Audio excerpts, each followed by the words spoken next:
Graphical user interfaces, or GUIs, are objects that allow users to have some kind of graphical interaction with the code. These include things such as push buttons, sliders, radio buttons, toggle buttons, and pop-up menus. GUIs are an example of object-oriented programming in which there is a hierarchy. The parent user interface object can be a figure, the figure window. It can be something called a UI panel, which groups together different interface objects, or it could be something called a UI button group, which is a way of grouping together different kinds of buttons, radio buttons, and toggle buttons. So that would be the parent. The children would be the graphics objects, such as the actual push buttons or text boxes. MATLAB basically has two different methods for creating GUIs, using guide, graphical user interface development environment, which is a GUI itself, or programming it yourself. The code that comes out of guide is very, very complicated and somewhat confusing, so we're going to focus instead on the programming method of creating GUIs. If you just get a figure window, you just say figure and store the result in a handle variable, you can look at some of the properties of a figure window using the get function. So you would see that the properties include a property called visible, which is either on or off, which means whether you can see the figure window or not.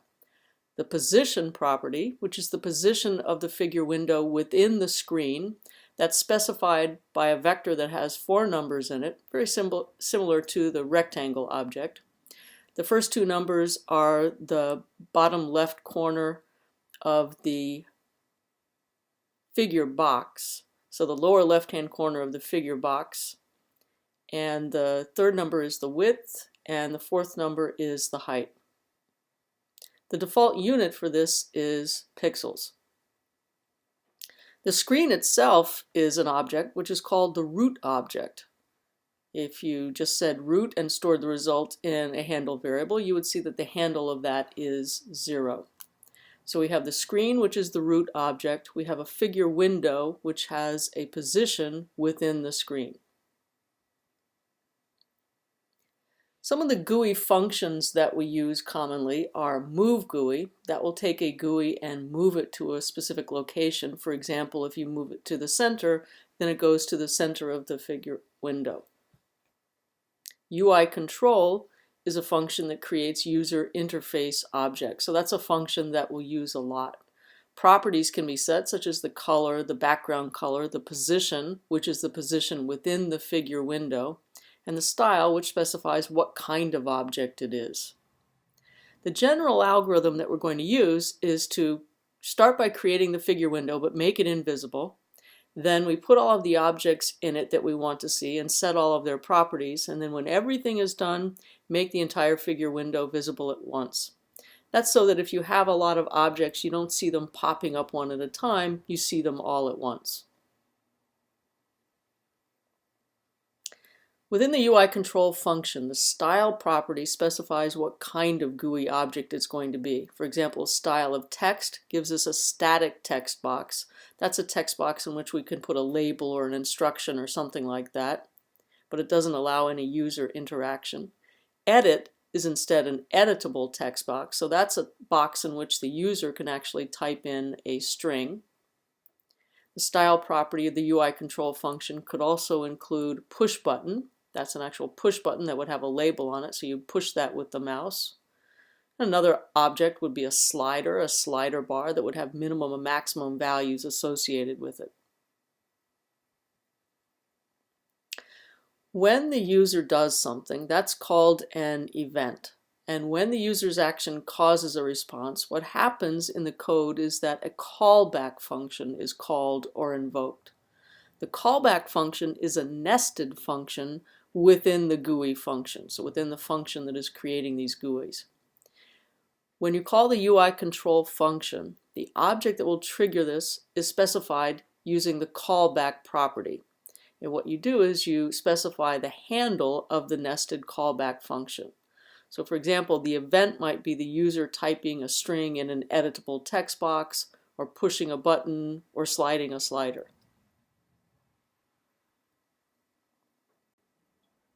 Here's an example of creating a callback function. So in a function that creates a GUI, the UI control function below creates an editable text box and associates with it the event of typing a string in a callback function named callbackFN. So when we call the UI control function, the style is edit, so that's what makes it an editable text box. The position is in pixels, the position of this editable text box within the figure window. And the callback property associates with this the handle of a callback function. This means that when the user enters a string in this box and hits the return key, the nested function callbackFN is called. The beginning of the callback function, including its header, might look like this. So the function header is function, the name of the function is callbackFN, and then we have two input arguments called hObject and event data. The hObject is the handle of the object that called this function. So in this case, it's the same as HUI text. The second is event data, which we're not going to use for now. The first two lines in the body of the function make the editable text box invisible by setting the visible property to off. And then using the get function, we get the string property. So we read that from the editable text box into a string variable that we could then use.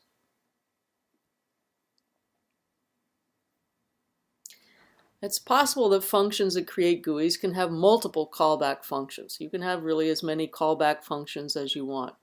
So for example, pushing a button might cause one callback function to be invoked, and sliding a slider might cause another callback function to be invoked. A given callback function could also be called by multiple objects. So if that's the case, the first input argument in the function header, hObject, you could look at that using an if or an if-else statement, for example, to determine which object called the callback function. So look at the value of that to see which handle it's equal to. If you want to put a plot or an image into a GUI, the axes function has to be used to create a position for it within the figure window, and then the image or the plot function will automatically use these axes to orient the image or the plot.